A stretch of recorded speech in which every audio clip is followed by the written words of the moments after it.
بسم الله الرحمن الرحيم. ألف لام را، تلك آيات الكتاب المبين. إنا أنزلناه قرآنا عربيا لعلكم تعقلون. نحن نقص عليك أحسن القصص بما أوحينا إليك هذا القرآن وإن كنت من قبله لمن الغافلين. قال يوسف لأبيه يا أبت إني رأيت 11 كوكبا والشمس والقمر رأيتهم لي ساجدين.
يخيل إلي أن الآلهة ألبستك حلة الجمال بيديها.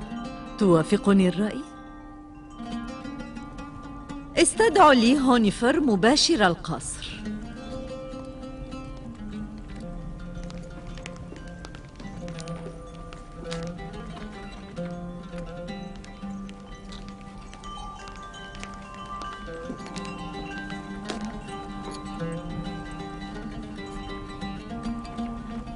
لقد وجدت هذا تحت ثيابه سيدتي.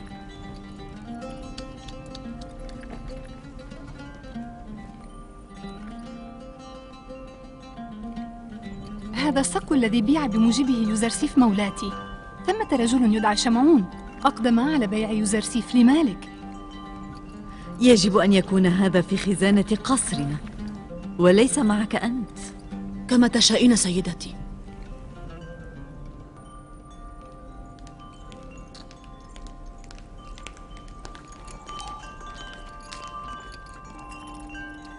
نعم مولاتي. يوزرسيف سيكون في عهدتك. أريده أن يتأدب كأفضل ما يكون. علمه آداب الإقامة في القصر وأصول التعامل مع الأكابر. لا ريب عندي أن كبير خدام قصرنا لن يواجه صعوبة في أداء هذه المهمة.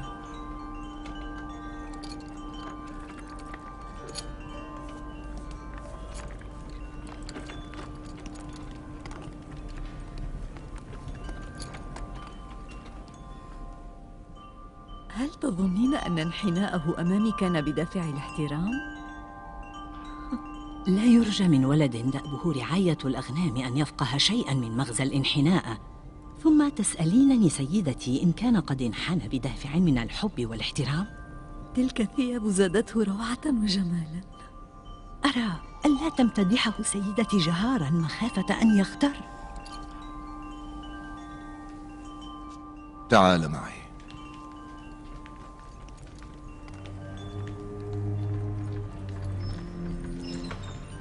هذه الحجرة التي أريتك إياها لا ينزل فيها إلا خواص الخواص من ضيوف زليخة وبوتيفار.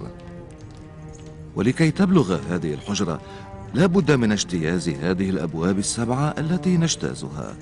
وعلى هذه الأبواب أقفال وثيقة، متى أحكم إغلاقها استحال على أي كان أن يلج الحجرة أو أن يخرج منها. مفاتيح هذه الأقفال السبعة عند مولاة زليخة دون سواها. وها هي الإطلالة الجميلة لقصر العزيز.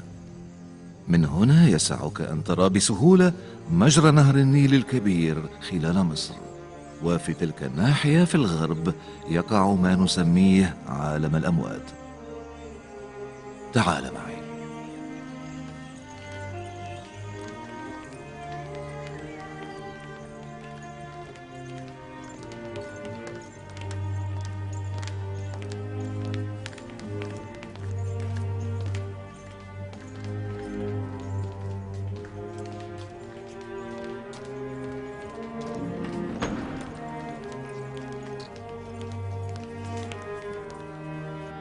هذه هي الحجرة الخاصة بمولاة زليخة.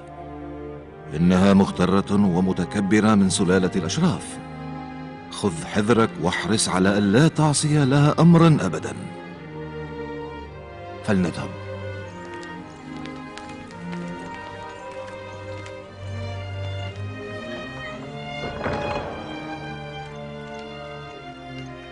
هذه هي حجرة الراحة والمكتبة الخاصة بمولاي الحاكم بوتيفار.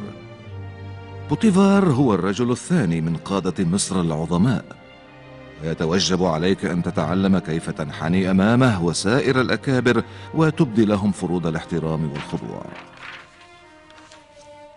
وهذا هو سوفر أمين الكتبة وقارئ الكتب الملازم لبوتيفار. فلنذهب.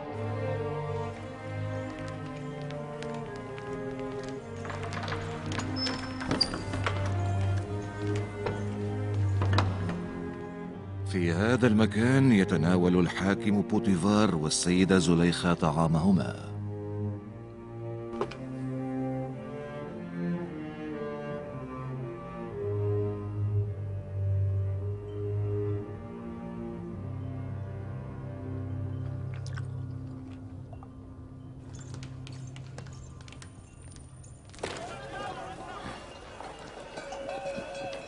يتوجب علي أن أنقذ يوسف. لا بد لي من حيلة ما. وهل تراه أسيرا مقيدا في السجون حتى تنقذه؟ على أي حال فهو عندهم عبد. لكنني لم أرى عليه أمارات العبودية وهو في ذلك القصر المهيب. إذا كان قفص الطير جميلا أفلا يكون الطير أسيرا؟ سوف أقيم في مصر ولن أغادرها. إلا ويوسف برفقتي لآخذه إلى أبيه. لكنك رأيت بنفسك حب عزيز مصر وزوجه زليخة ليوسف. ليس بقدر حب يعقوب إياه. لا ريب عندي أن نبي يعقوب يحترق بنار فراق يوسف. ولكن يا مالك، أولم يقل يوسف إن مجيئه إلى مصر كان بمشيئة من الله تعالى؟ كانت هذه آخر رحلة تجارية. أسرع في بيع السلع والبضائع وأقفل راجعين إلى بابل.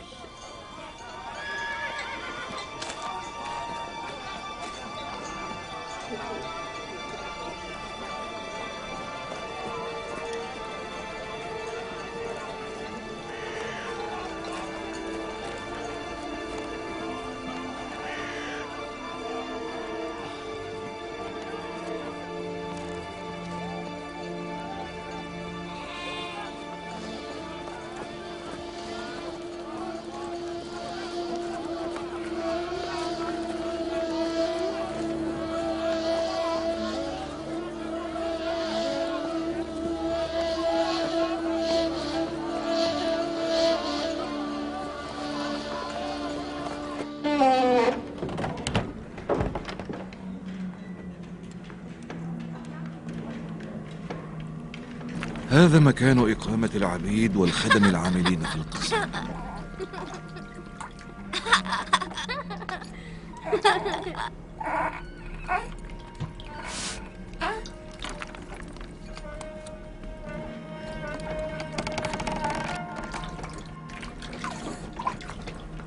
السيد هانيفر، السيد هانيفر، السيد هانيفر، السيد هانيفر. جميع هؤلاء العمال يخدمون داخل قصر الحاكم بوتيفار أو في المرافق المتعددة التابعة له، وفيهم مزارعو حقول القطن والبردي.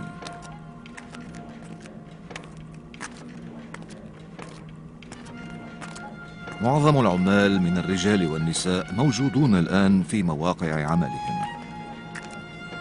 تقيم كل عائلة من العاملين داخل واحدة من هذه الحجرات. لماذا هؤلاء معدمون إلى هذا الحد؟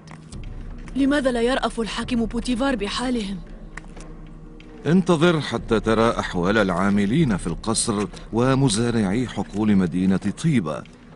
أقله أننا نمنح هؤلاء مكانا للإقامة وطعاما كل يوم، ثم أننا نعتني بالنساء والأطفال. هل يسمح لي بأن أزورهم متى شئت؟ لا أرى مانعا، ولكن يستحسن أن تطلب إذنا مسبقا من الحاكم بوتيفار ومن السيدة زليخة.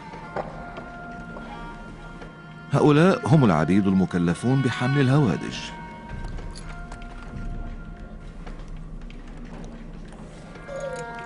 هيا بنا.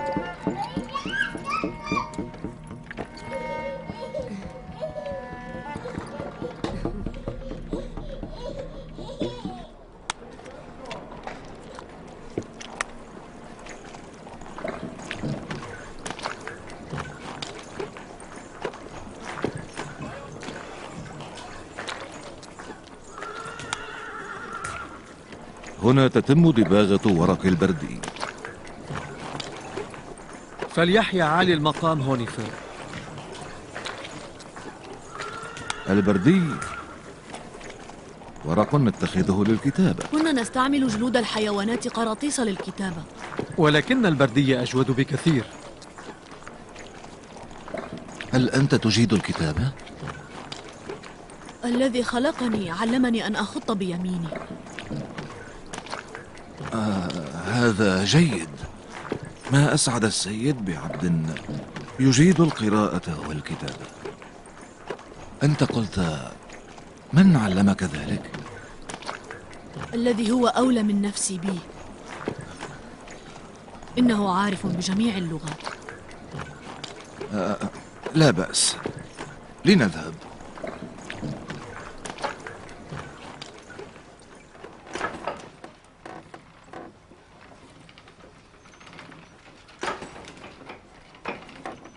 في هذا المكان يحاك الكتان، والكتان من صنف الأقمشة التي نلفها حول الخصر أو نخيط منها الثياب والألبسة.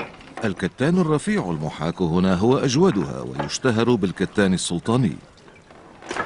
هذا المعمل لا يحوك الكتان لغير المقيمين في القصر. يحرص العاملون هنا على حياكة أجمل الأقمشة وألطفها لمولاة السيدة زليخة التي تنحدر من سلالة الأشراف المصريين. فلنذهب.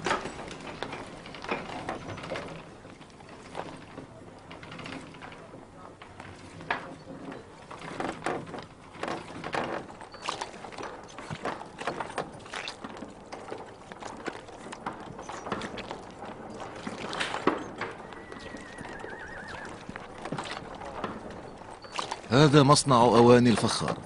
أهلا بسيدي هونيفر. ثمة عربة مرت فوق بضعة أنابيب مخصصة لنقل الماء فحطمتها. عليك أن تستبدلها. أهذا مناسب سيدي؟ أجل هذا سيكون ملائما.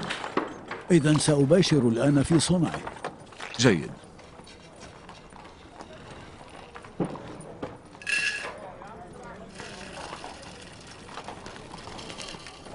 هذا مخزن مؤونة القصر.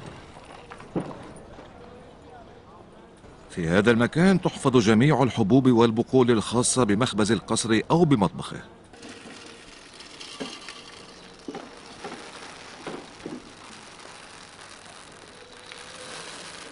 ما الذي يشغلك يا هذا؟ انتبه إلى عملك.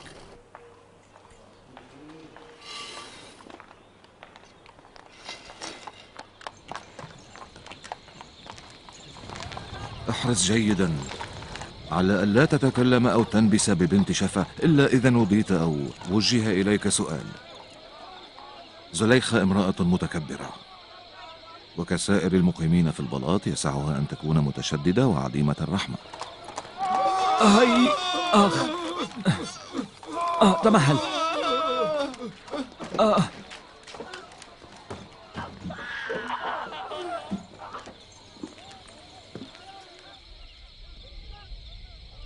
هذا هو مطبخ القصر، وهنا يعدون أصنافا وأطباقا متنوعة من الطعام.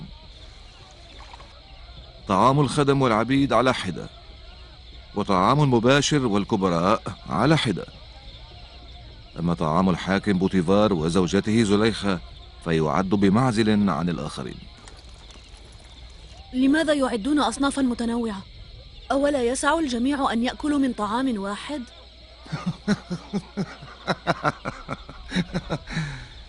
يا له من سؤال ساذج.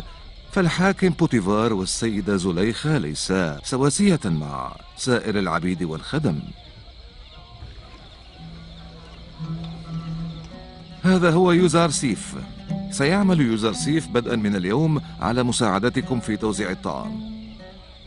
إنه ولد متعلم ويسعه أن يحصي من على لوح سندفعه إليه عدد الوجبات الخاصة بكل قسم ليطلعكم عليها.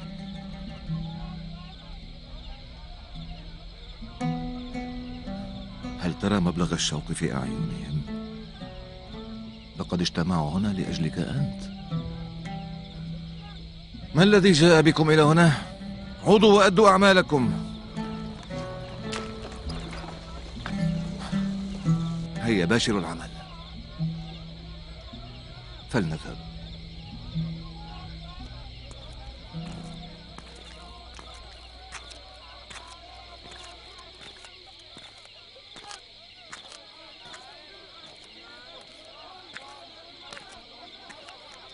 هذا هو معبد القصر، يقصده الحاكم بوتيفار والسيدة زليخة وسائر أهل البلاط لأجل طقوس العبادة. لقد خصصنا هذا الموضع لأجل الحفاظ على آلهتنا. أتعني أن تقول إن آلهتكم يعوزها المكان؟ هذا من نافل القول. لن نترك الآلهة في العراء لينال منها الريح والمطر.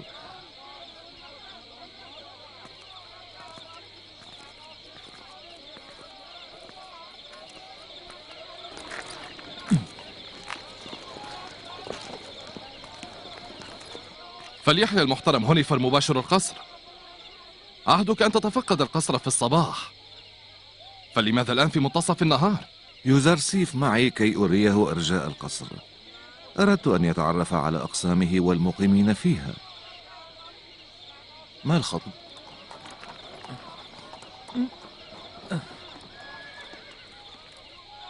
أحدهما سرق ذهبا وجواهر. إنهما من حراس القصر،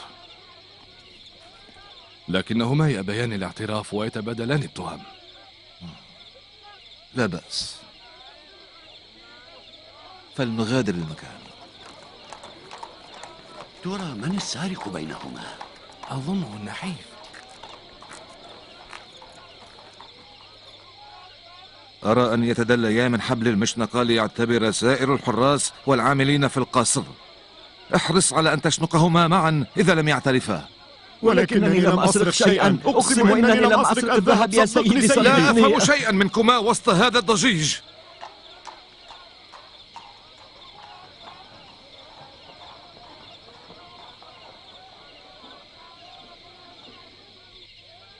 سيدي هونيفر، أقسم بالآلهة إنني بريء، لا ذنب لي. هل تراني سرقت شيئا من قبل؟ أساسا لم تكن نوبة حراستي في اليوم الذي حصلت فيه السرقة. لا أعرف لماذا جلبتموني إلى هنا سيدي. في نهاية المطاف سنعرف أيكما هو اللص، لذا أنصحكما بأن تقرا فورا وتضعا حدا لهذه المهزلة. لكنه يقول إنك حضرت في موضع حراسته من غير أن يفطن إليك. أنا حضرت في موضع حراسته؟ هذا محض افتراء. إنه يكذب عليكم. لقد أخطأت، كنت مجبرا. أتعلم ماذا عساي أقول؟ غفوت للحظة. وهل كان القصر مهجورا في حينه حتى تراني دون الآخرين؟ يتوجب على الحارس أن يكون مستعدا لكل شيء قبل أن يحضر في موضع الحراسة. ما كان يجدر بك أن تنام. أنت هو المذنب، قد غفلت عن موضع حراستك وتدعي كلاما بغير شاهد أو دليل. لكنني لست لصا يا عالي المقام، أرجوك أن ترأف بي. أنا آسف. أطلقوا سراح نينفر كبتا وارموا هذا الرجل السارق في السجن. أنا لست لصا يا عالي المقام، أقسم بحق الآلهة إنني لم أسرق شيئا. أرجوك ارحمني.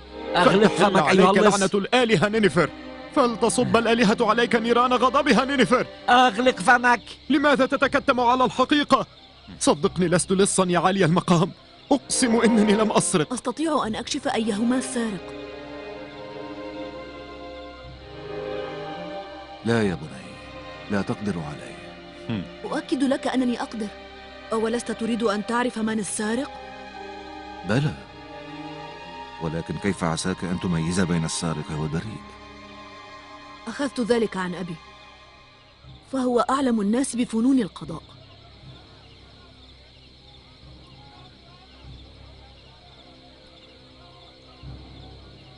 هل أنت واثق؟ أجل أيها المحترم، سترى ذلك بأم العين. لا بأس.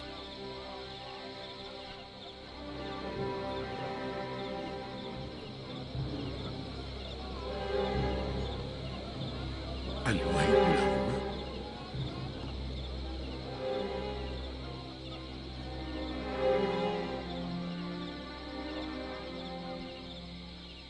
أنا أعرف السارق، لذا أنصحه بأن يعترف وألا يزيد وزرا على أوزاره. أساسا لم تكن نوبة حراستي في اليوم الذي وقعت فيه السرقة. صدقني سيدي، إنه السارق بعينه. أنا لا ذنب لي، لم أسرق شيئا، لا دليل أقدمه، لكنني رأيته وهو يخرج من حجرة الذهب. أنا أعرف أيكما البريء، فليطمئن قلبه ولتقر عينه. وأعرف أيضا أيكما السارق، وسرعان ما سيفتضح أمام الناس. أطلب إلى المحترم هونيفر بأن يأمر الجلاد ليباشر بضرب عنق المذنب متى ما أشرت إليه. أنا لا أريد سوى كشف هوية السارق. رودامون على أتم الاستعداد. سأعالجه بضربة واحدة، يكفي أن تشير علي بذلك. أيها المحترم رودامون، فليركع هذان المتهمان.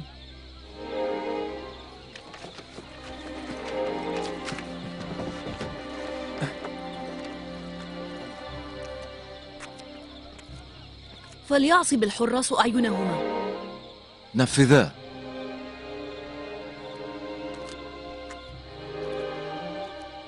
المناديل.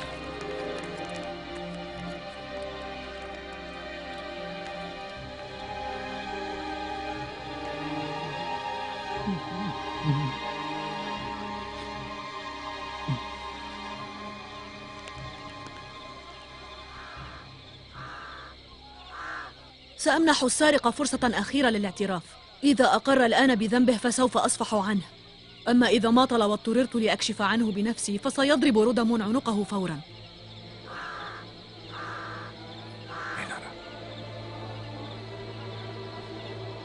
هذا هو اللص، استل سيفك من غمده. ولكن لا لا لا.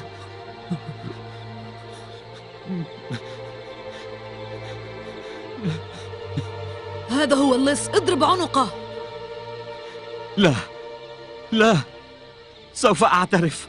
أنا سرقت الذهب، لقد أخطأت. اصفح عني أيها المحترم رودمون، لا تضرب عنقي. اصفحوا عني، اصفحوا عني، اصفح عني أرجوك. ظننت أنك سوف تخدعنا وتنجو بفعلتك، ها؟ أحسنت يوزرسيف، أحسنت. خذوه من هنا.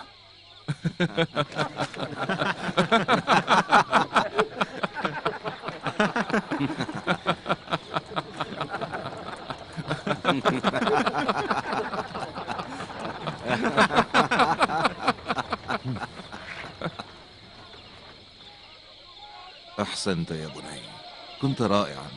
ظننت أنك ستفشل في هذا الاختبار. أشكرك كثيرا. لا، انهض. أشكرك كثيرا يوزرسيف. لولاك لكنت أنا البريء مرميا في السجن، فلتحفظك الآلهة. لولا رغبتي في إنقاذك من القصاص لما سمحت بأن يفتضح نينفر أمام الناس. ليس بريئا كما يخيل إلينا. إذا تجرأت على مغادرة موضع حراستك مرة أخرى فسوف أعاقبك. أشكرك سيدي، أشكرك كثيرا. حسنا يا بني يا عزيزي، فلنذهب. تعال معي. ما أفطنه وأذكاه. هل رأيت كيف أوقع به وكشف أمره؟ إنه جميل وفاطن. لازلت غير مصدق كيف أن ولدا احتال على اللص بهذه الطريقة.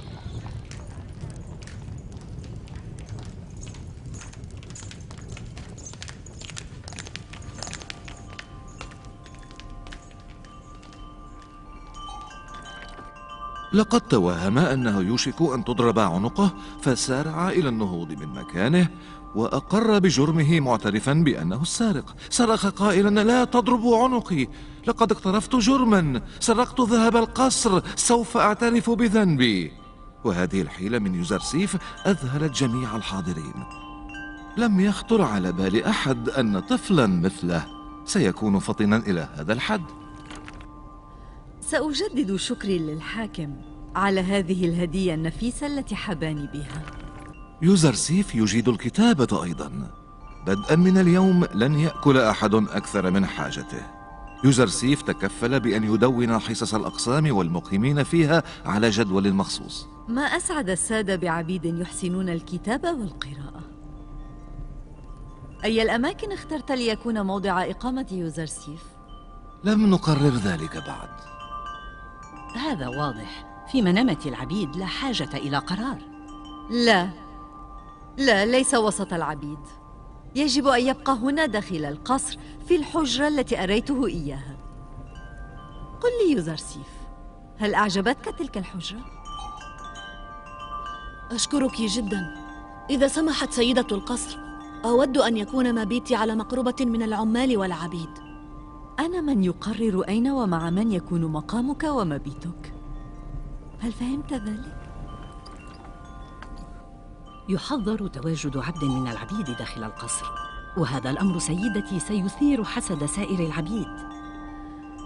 عندما أبدي أنا ورب هذا القصر الحاكم بوتيفار مودة تجاهه، لا يحق للآخرين أن يبدوا رأيهم.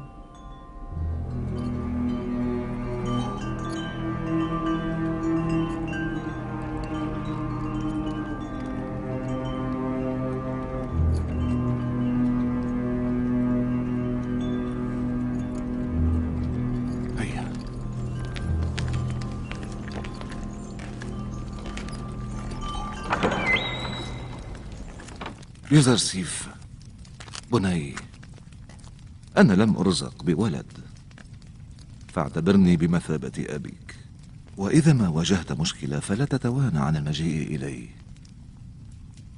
شكرا لك.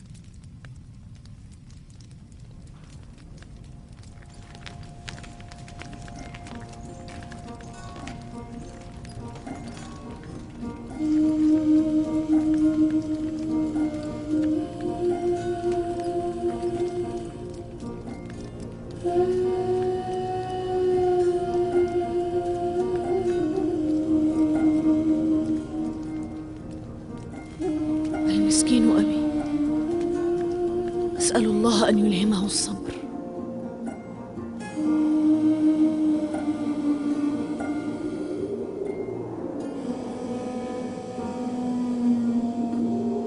يا ذئاب كنعان، أنا أناديك، أنا أناديك، هل تسمعينني؟ لما أنت ساكتة؟ أبي، وهل تقدر الذئاب على الكلام مثلنا؟ كلا يا بني، لكن الذئاب سوف تذعن لي وتنزل عند أمري بمشيئة الله.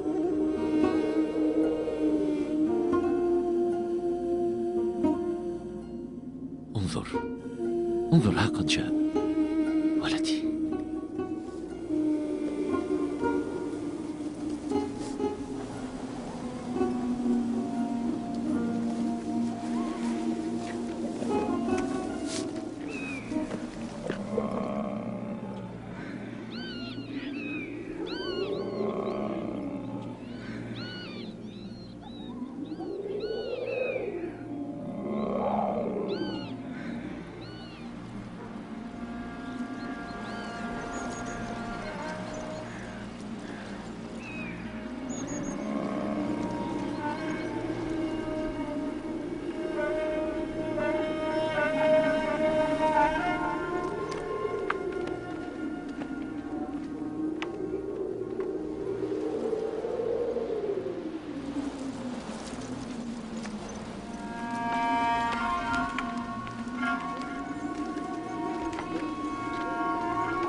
أي مهلكة أوردتم فيها أخاكم يوسف؟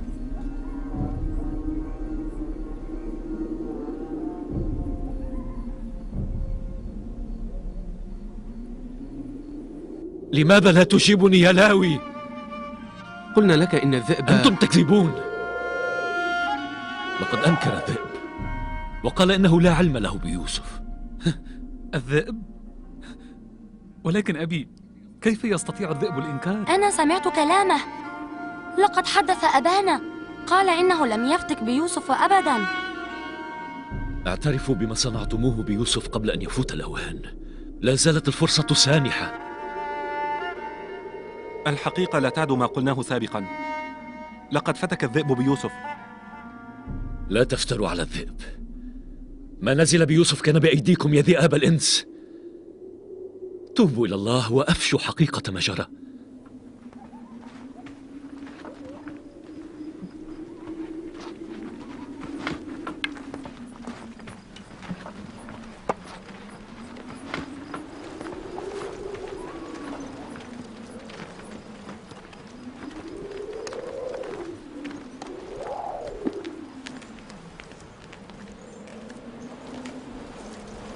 إن الله لا يفتح باب التوبة لأي كان، لا سيما لأولئك الذين قلوبهم كالحجارة.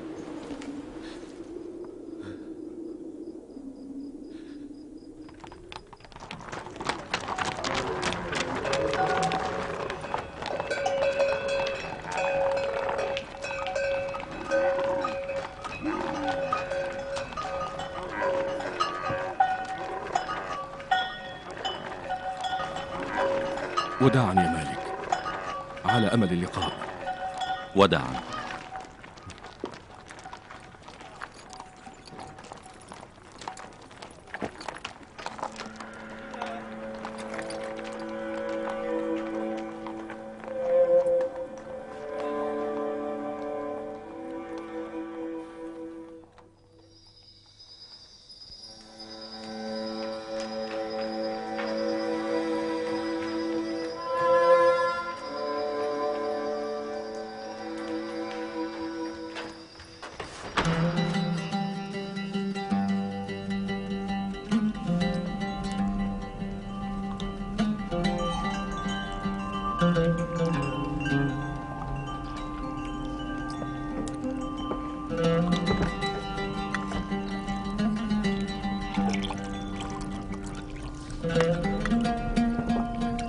عن إذنك.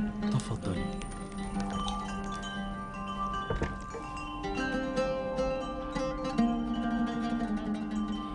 استدعوا إلي يوزرسيف فورا.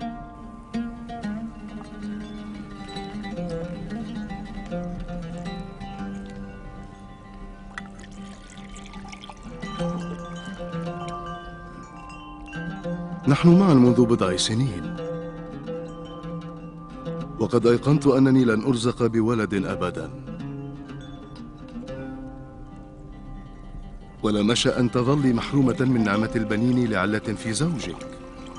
لم يمض على زواجنا سوى بضع سنين يا مولاي، فما أدرك أننا لن نرزق بولد في قابل الأيام. ثم إن مودتي واحترامي لإله الحاكم بوتيفار خالصة، ولا تشوبها رغبة الأمومة. لا يعتريني الشك أبدا في خلوص مودتك تجاهي، ويوزرسيف كان مكافأة لك على خالص المودة لي. علمت أنه سيسرك أن تتخذي ولدا مثل يوزرسيف ابنا بالتبني. لا شيء يدخل السرور على قلبي مثل حبك إياي، ويوزرسيف سيكون مكرما عندي لأنه هدية منك.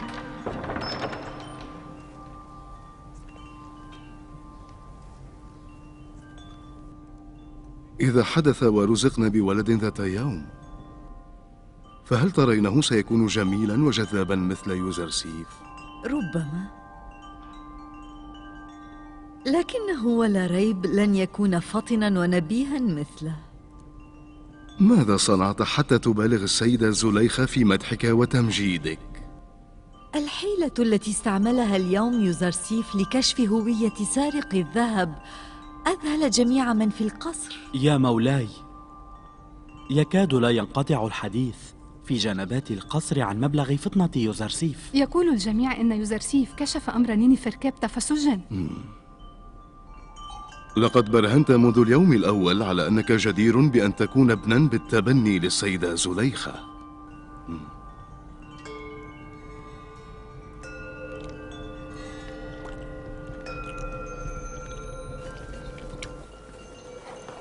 سمعت بنفسي أنهما قررا أن يتخذاه ولدا لهما بالتبني. زليخة رضيت أن تتخذ يوزرسيف ابنا بالتبني؟ لم تقل شيئا، لكنها بدت موافقة.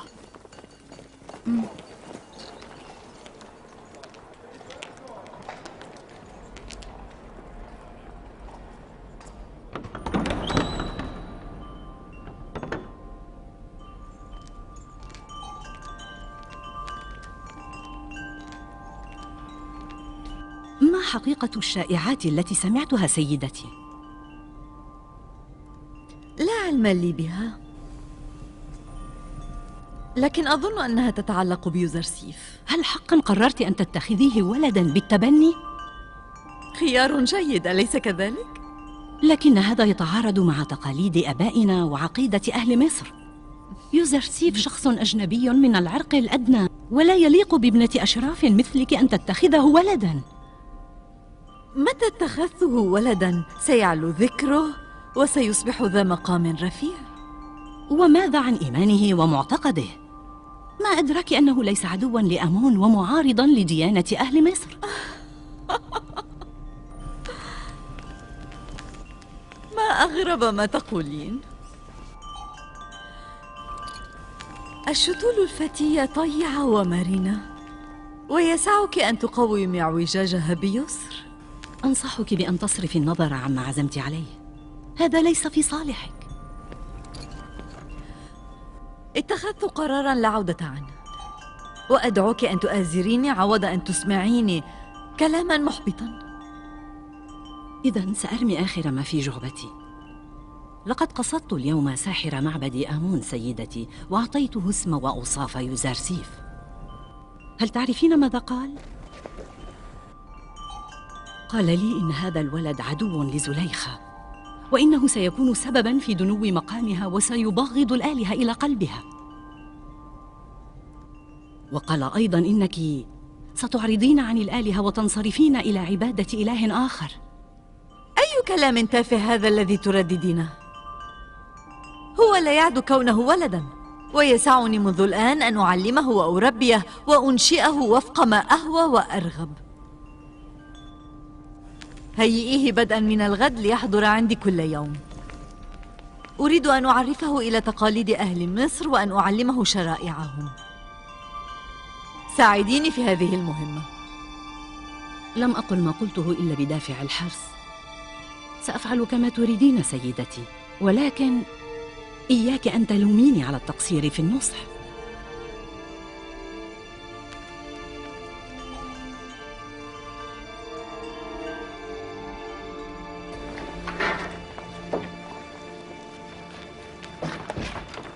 جئت لأخذ غداء الحاكم بوتيفار. لا طعام ولا كلام حتى يحضر يوزرسيف. عهد إليه بمهمة تعداد واختيار الأطعمة. ما أسرع ما تسلل إلى داخل البلاط. علمت أن بوتيفار وزليخة يودان أن يتخذاه ولدا لهما. تنحوا جانبا، تنحوا جانبا.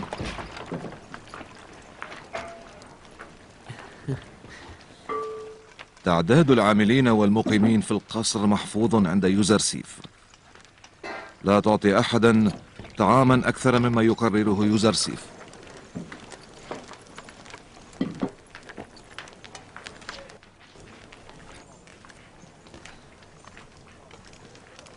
عشرون وجبة لحراس القصر.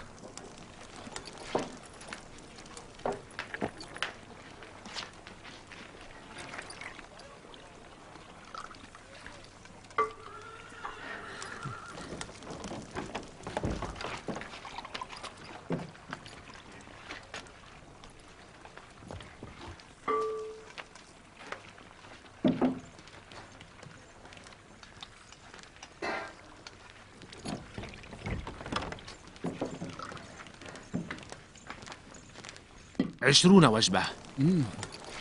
عدد كهنة المعبد لا يتعدى 5 أنفار، فلماذا 20؟ هل تريد أن تحرم آلهة المعبد من الطعام؟ لم أرى آلهة تمد أيديها إلى الطعام. لا، أنت مخطئ. أوليس يتوجب علينا أن نقدم أرزاق الخلق للآلهة حتى تبارك لهم فيها؟ ومن الذي سيأكل هذه الوجبات الزائدة بعد أن تتفضل عليكم الآلهة وتبارك في الطعام؟ الطعام الذي تباركه الآلهة يكون من نصيب الكهنة وخدام معبد الآلهة. هذا يعني أن كل كاهن يأكل 4 أضعاف ما يأكله الآخرون. وهذا يفسر كيف أن كهنة المعبد دائما أشد سمنة. الكهنة وأقاربهم يزدادون سمنة يوما بعد يوم بذريعة بركة آلهة المعبد، في حين أن سواد الكادحين في القصر بالكاد أجل أنت محق. وماذا لو لم تبارك آلهة المعبد طعامنا نحن العبيد؟ لعل الطعام سيصبح فاسدا داخل أمعائنا.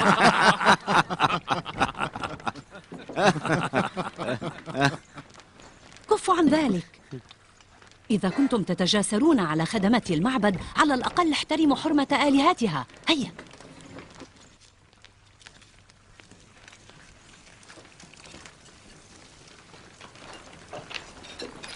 لقد انسلت هذه الساحرة وذهبت لتجيد ليوزرسيف. مكتوب أن عدد كهنة المعبد والعاملين فيه لا يتعدى 5، لذا تصرف للمعبد 5 وجبات. لا دخل لك بهذه المسائل. سنستوفي اليوم 20 حصة كما كنا نفعل في الماضي.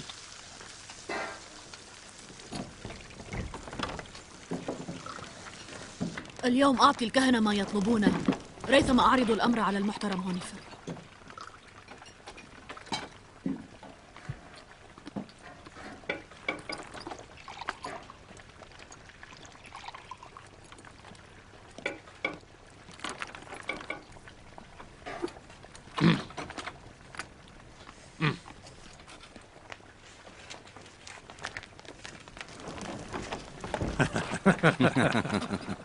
سبحان الإله الذي أذل الكهنة. لم يجرؤ أحد حتى الآن أن يعترض على جشع هؤلاء. أحسنت بني، أحسنت.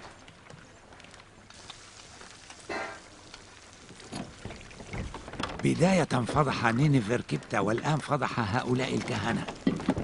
أرأيتم كيف صنع هذا الولد بنينفر كبتة وساقه إلى السجن فورا؟ إنه ولد فطن وجريء. جاء هونفر. كيف تجري الأمور يوزرسيف؟ هل واجهت مشكلا ما؟ كلا يا سيدي. يوزرسيف تشاجر مع بعض كهنة المعبد. أراد أن يحول دون طمعهم. كلمة ما كانت هنا وراء ذلك. يخيل إلي أنها وسائر كهنة المعبد يدبرون مكيدة لهذا الولد.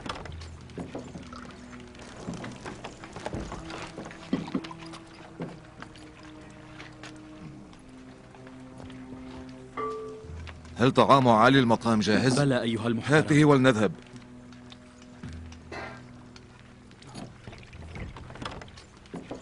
تعال معي يا يوزرسيف. وزع الطعام وفق الإحصاء المعتمد كل يوم ريثما يرجع يوزرسيف. فلنذهب.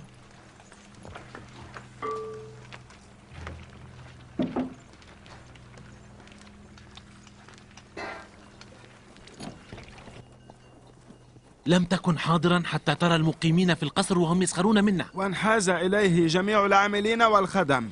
لقد عمد بوتيفار إلى ولد وجعله أمينا على توزيع الطعام للمقيمين في القصر. هونفر نصبه في هذا الموقع. لا شك في أنه يكفر بآلهتنا ويأبى السجود لها. إذا كان الأمر كذلك فلن أسمح له بأن ينجو بنفسه أبدا. سوف أكلم بوتيفار والسيدة زليخة بخصوص هذا الولد، لا تقلقا أبدا.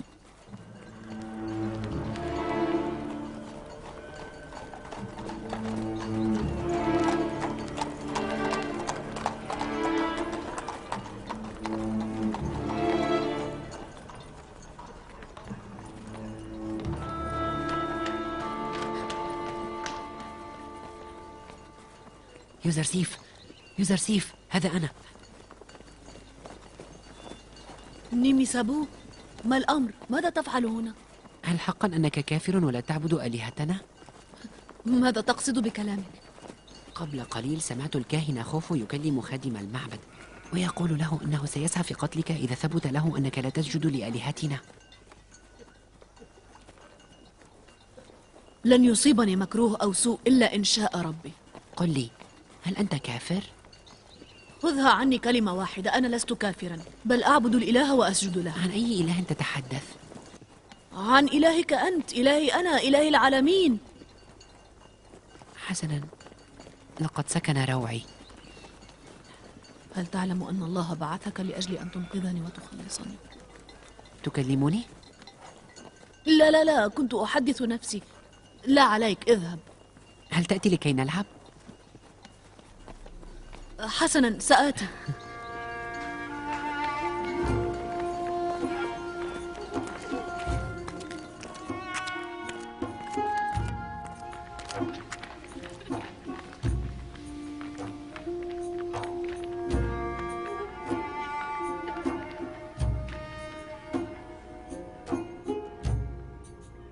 ليتك كنت حاضرة حتى تري عمال القصر وقد انحازوا إليه وراحوا يهزؤون بالكهنة.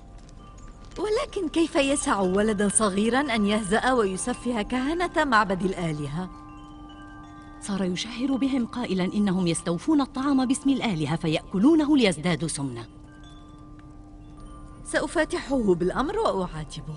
لا ريب عندي سيدتي أنه يكفر بالإله أمون ويأبى السجود للآلهة. مولاي بوتيفار ينتظرك مولاتي، فقد حان وقت تناول الطعام. راقبي هذا الولد جيدا، إذا أثار حنق سادة المعبد فستكون حياته عرضة للخطر.